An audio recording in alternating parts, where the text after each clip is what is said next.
ಇನ್ನು ರಾಜ್ಯದಲ್ಲಿ ನಿಲ್ಲದ ವರುಣನ ಆರ್ಭಟ. ಬಂಗಾಳ ಕೊಲ್ಲಿಯಲ್ಲಿ ವಾಯುಭಾರ ಕುಸಿತ ಹಿನ್ನೆಲೆಯಲ್ಲಿ ಭಾರಿ ಮಳೆಯಾಗ್ತಾ ಇದೆ.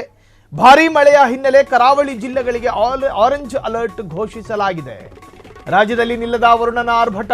ಬಂಗಾಳ ಕೊಲ್ಲಿಯಲ್ಲಿ ವಾಯುಭಾರ ಕುಸಿತ ಹಿನ್ನೆಲೆ ಭಾರಿ ಮಳೆಯಾಗ್ತಾ ಇದೆ. ಮೇಘ ಸ್ಫೋಟದಿಂದ ರಾಜ್ಯದ ಹಲವೆಡೆ ಹೈ ಅಲರ್ಟ್. ಭಾರಿ ಮಳೆಯ ಹಿನ್ನೆಲೆ ಕರಾವಳಿ ಜಿಲ್ಲೆಗಳಿಗೂ ಕೂಡ ಆರೆಂಜ್ ಅಲರ್ಟ್ ಘೋಷಿಸಲಾಗಿದೆ. 4 ಜಿಲ್ಲೆ 10 ತಾಲೂಕುಗಳಿಗೆ ಇಂದು ಶಾಲೆಗಳಿಗೆ ರಜೆ ಘೋಷಣೆ ಮಾಡಲಾಗಿದೆ. ಅಲ್ಲಿನ ಜಿಲ್ಲಾಡಳಿತ ದಕ್ಷಿಣ ಕನ್ನಡ, ಉತ್ತರ ಕನ್ನಡ, ಉಡುಪಿ, ಶಿವಮೊಗ್ಗ ಹೀಗೆ ಅನೇಕ ಉತ್ತರ ಕನ್ನಡ ಜಿಲ್ಲೆಯ 10 ತಾಲೂಕುಗಳ ಶಾಲೆಗಳಿಗೂ ಕೂಡ ರಜೆ.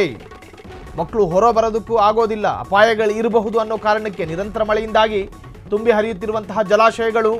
ರಾಜ್ಯದಲ್ಲಿ ವಿಪರೀತ ಮಳೆ, ವಿಪರೀತ ಹೆಚ್ಚುವರಿಯ ಮೇಲೊಂದು ಹೆಚ್ಚುವರಿ ಅಂತ ಕರೀತಾರೆ ನೋಡಿ. ಬಂಗಾಳ ಕೊಲ್ಲಿಯಲ್ಲಿ ವಾಯುಭಾರ ಕುಸಿತ ಹಿನ್ನೆಲೆ ಭಾರಿ ಮಳೆ ಆಗ್ತಾ ಇದೆ.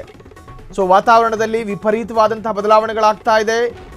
ಕರ್ನಾಟಕದ ಕರಾವಳಿ ಭಾಗದಲ್ಲಂತೂ ನಿರಂತರವಾದಂತಹ ಎಡೆಬಿಡದೆ ಮಳೆ ಸುರಿತಾ ಇದೆ. ಚರಂಡಿಯಲ್ಲಿ ರಭಸವಾಗಿ ನೀರು ಹರಿತಾ ಇದೆ. ನದಿಗಳಲ್ಲಿ ಅತಿ ಹೆಚ್ಚಳ ಪ್ರಮಾಣದ ನೀರುಗಳು ಹರಿತಾ ಇದ್ದಾವೆ. ಇನ್ನು ನಮ್ಮ ಬೆಂಗಳೂರಿನ ಬೆಂಗಳೂರಲ್ಲಿ ಆ ಪಾಟಿ ಮಳೆ ಬಂದರೆ ಎಲ್ಲಿ ನೀರು ನಿಲ್ಲಬೇಕು ಅನ್ನೋ ಜಾಗಗಳೇ ಇಲ್ಲ ಬೆಂಗಳೂರಿನಲ್ಲಿ. ಮಂಗಳೂರು ಆ ಭಾಗದಲ್ಲಾದರೆ ಒಂದಷ್ಟು ಚರಂಡಿ ವ್ಯವಸ್ಥೆಗಳಿದ್ದಾವೆ. ಆದರೆ ನಮ್ಮ ಬೆಂಗಳೂರು ಚರಂಡಿಯನ್ನೇ ಹುಡುಕಬೇಕು. ಇಲ್ಲಿ ಇತಿಹಾಸ ತಜ್ಞರು ಚರಂಡಿ ಎಲ್ಲಿದೆ ಅನ್ನೋದನ್ನು ಹುಡುಕಬೇಕು ಬೆಂಗಳೂರಲ್ಲಿ.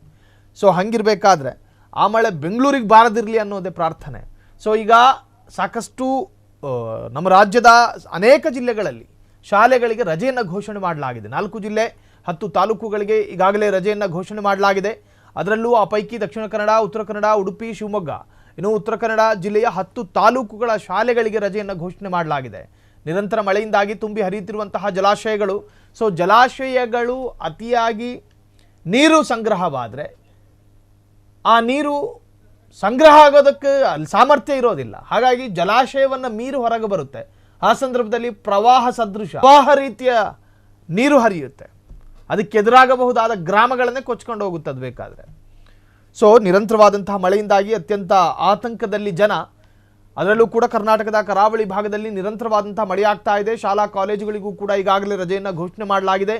4 ದಿನಗಳು ನಿರಂತರವಾಗಿ ಮಳೆ ಬರಬಹುದು ಅಂತ ಹೇಳಿ ಈಗಾಗಲೇ ಜಿಲ್ಲಾಡಳಿತದಿಂದ ಆದೇಶ, ಜೊತೆಗೆ ಹವಾಮಾನ ಇಲಾಖೆಯ ಮುನ್ಸೂಚನೆಯೂ ಕೂಡ ಅದಾಗಿದೆ. ಕ್ಷಣ ಕ್ಷಣದ ಸುದ್ದಿಗಳಿಗಾಗಿ ಫ್ರೀಡಂ ಟಿವಿ ಸಬ್ಸ್ಕ್ರೈಬ್ ಮಾಡಿ, ಲೈಕ್ ಮಾಡಿ ಹಾಗೂ ಫಾಲೋ ಮಾಡಿ. ಹೊಸ ಸುದ್ದಿಗಳ ನೋಟಿಫಿಕೇಶನ್ಗಾಗಿ ಬೆಲ್ ಐಕಾನ್ ಮೇಲೆ ಕ್ಲಿಕ್ ಮಾಡಿ.